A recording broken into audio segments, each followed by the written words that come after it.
Tripura journalist union Sepahijala জেলা কমিটির ডাকে সোনামুড়ার রেভিনিউ ডাক বাংলোতে 11 ডিসেম্বর 2024 রোজ বুধবার বিকেল 3 ঘটিকায় এক বর্ধিত সভা অনুষ্ঠিত হয়। সভায় সভাপতিত্ব করেন সংগঠনের সিপাহীজলা জেলা কমিটির উপদেষ্টা সঞ্জয় আচার্য।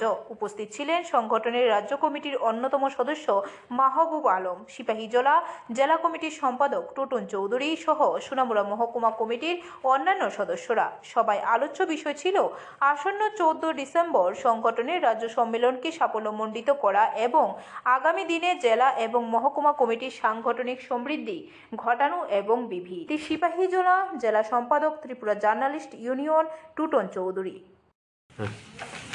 ত্রিপুরা জার্নালিস্ট ইউনিয়নের আগামী 14ই ডিসেম্বর আগরতলাতে যে রাজ্য সম্মেলন অনুষ্ঠিত হবে, সেই সম্মেলনকে সাফল্যমণ্ডিত করা এবং প্রতিনিধিত্ব করার ক্ষেত্রে সিপাহীজলা জেলা কমিটি গুরুত্বপূর্ণ ভূমিকা রয়েছে। এই কমিটি এই ইউনিয়নের সাংগঠনিক শ্রীবৃদ্ধিতে জেলাতে কাজ করে চলছে, সংগঠন শ্রীবৃদ্ধি লাভ করেছে। এই সাংগঠনিক বিভিন্ন বিষয় নিয়ে আজকে জেলা কমিটির একটি পর্যালোচনা সভা সোনামুড়া ডাকবাংলোতে অনুষ্ঠিত হয়।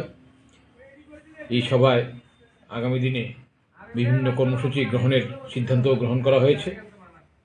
ব্যুরো রিপোর্ট, খবর ত্রিপুরা।